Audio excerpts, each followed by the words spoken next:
नमस्कार। तो एक सवाल जो शायद हम सब ने कभी न कभी सोचा होगा, क्या ये जो हमारा ब्रह्मांड है, इतना बड़ा, इतना विशाल, क्या ये अकेला है? या इसके परे भी और दुनियाएं हैं और संसार हैं। हाँ, बिल्कुल। तो आज हम इसी मल्टीवर्स यानी अनेक ब्रह्मांडों के कॉन्सेप्ट पर बात करने वाले हैं, लेकिन ट्विस्ट ये है कि हम इसे आज के साइंस के नजरिए से नहीं देखेंगे। सही। हम इसे देखेंगे हजारों साल पुराने वैदिक ग्रंथों के दृष्टिकोण से, जहां इसका जिक्र मिलता है। हमारे पास कुछ कमाल के स्रोत हैं आज। और आज का हमारा मिशन है इन प्राचीन विचारों में छुपे मल्टीवर्स के आइडिया को समझना, उसको खंगालना। बिल्कुल। और ये देखना भी दिलचस्प है कि ये हजारों साल पुरानी बातें आज क्यों इतनी रेलेवेंट लग रही हैं। मतलब आज का विज्ञान भी तो इसी तरह की चीजों पर सोच रहा है ना। एग्जैक्टली। कि कैसे प्राचीन ज्ञान और आज की खोजें कहीं ना कहीं मिल रही हैं। हाँ, या कम से कम एक ही सवाल पूछ रही हैं। तो चलिए शुरू करते हैं। पहला सोर्स ऋग्वेद पुरुष सूक्त में एक मंत्र आता है, सहस्र शीर्षः पुरुषः सहस्राक्षः सहस्रपात। हाँ, हजारों सिर, हजारों आंखें, हजारों पैर। हाँ, तो स्रोत कहते हैं कि ये सिर्फ किसी एक देवता का बड़ा रूप दिखाने के लिए नहीं है, बल्कि ये संकेत है कि वो परम चेतना एक नहीं अनेक ब्रह्मांडों में फैली हुई है। मतलब ये सिर्फ पोइट्री नहीं है, इसके पीछे एक गहरा दार्शनिक विचार है। हाँ। अनंत विस्तार का आइडिया। हाँ, और इसी बात को श्वेताश्वतर उपनिषद आगे बढ़ाता है। वहां कहा गया है कि जिसने ये ब्रह्मांड बनाया, वेद भेजे, वही परमात्मा, वही शक्ति। हाँ, वही अनगिनत दूसरे ब्रह्मांडों की भी रचयिता हैं।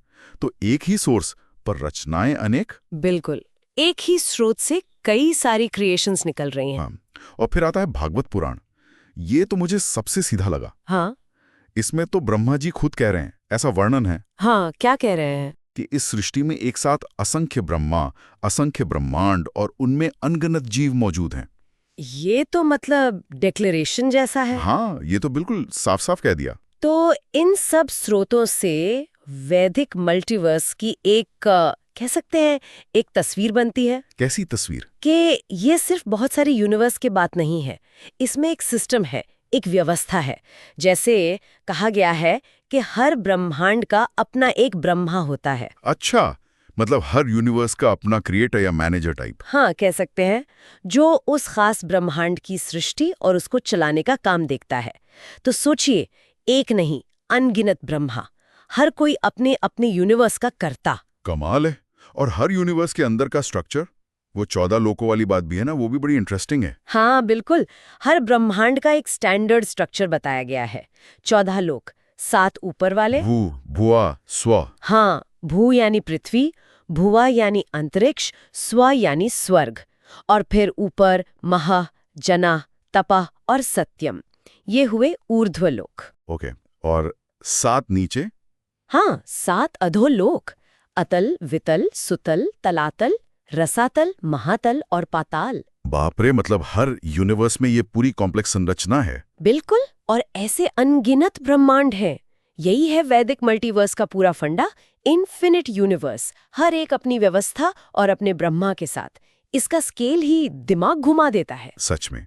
अब अगर इसकी तुलना आज के साइंस से करें तो क्वांटम फिजिक्स है, स्ट्रिंग थ्योरी है, ये भी तो मल्टीवर्स की पॉसिबिलिटी की बात करते हैं। हाँ, वो भी कहते हैं कि असंख्य ब्रह्मांड हो सकते हैं, शायद सबके फिजिकल लॉज भी अलग अलग हों। और वो शायद किसी हायर डायमेंशन में मौजूद हों। एक स्रोत में ये लिखा भी है कि ये वैसा ही है जैसा वेदों में पर ब्रह्म के लेवल पर वर्णन किया गया है। देखिए, समानताएं तो हैं और वो काफी आकर्षक भी लगती हैं, लेकिन यहाँ एक बारीक सा फर्क समझना जरूरी है मेरे ख्याल से। क्या फर्क? देखिए, आज की फिजिक्स जो मल्टीवर्स की बात करती है, वो ज्यादातर मैथमेटिकल मॉडल्स और संभावनाओं पर आधारित है। वो कैसे, हाउ पर फोकस करती है कि ये कैसे संभव हो सकता है। जबकि वैदिक नजरिए का आधार चेतना है, एक कॉस्मिक ऑर्डर है, जीवन का एक उद्देश्य है। ये क्यों पे ज्यादा फोकस करता लगता है। अच्छा। वैदिक मल्टीवर्स सिर्फ एक फिजिकल फिनोमिनन नहीं है, वो उस परम चेतना की अभिव्यक्ति है। तो जहां साइंस एक फिजिकल या मैथमेटिकल स्ट्रक्चर ढूंढ रहा है, वेद उसे एक स्पिरिचुअल या कॉन्शियस स्ट्रक्चर की तरह देखते हैं। ये बहुत ही महत्वपूर्ण पॉइंट है। तो मतलब इन सब बातों का सार ये निकलता है कि जो हम देख रहे हैं, जो अनुभव कर रहे हैं, शायद वो पूरी कहानी नहीं है। हाँ, शायद ये यूनिवर्स उस अनंत परम चेतना की एक छोटी सी झलक भर है। और हमारी आत्मा, वो शायद समय और स्पेस से परे इन अनगिनत ब्रह्मांडों में सफर करने वाली कोई चीज है। हो सकता है। ये एक गहरा सवाल है। एक स्रोत में कितनी खूबसूरती से कहा गया है, अगली बार जब आसमान की तरफ देखो तो ये जान लो वो आसमान अनंत ब्रह्मांडों का दरवाजा है। वाह। और यहीं से एक और ख्याल आता है जो इन स्रोतों से ही जुड़ा है। अगर ब्रह्मांड सच में अनंत है और हर एक में संभावनाएं भी अलग अलग हैं, तो ये हमारे अपने अस्तित्व, हमारी चेतना, हमारे अनुभव के उन कितनी सारी संभावनाओं की तरफ इशारा करता है जिनके बारे में हम अभी सोच भी नहीं सकते। बिल्कुल। ये सवाल हमें अपनी सोच की सीमाओं से परे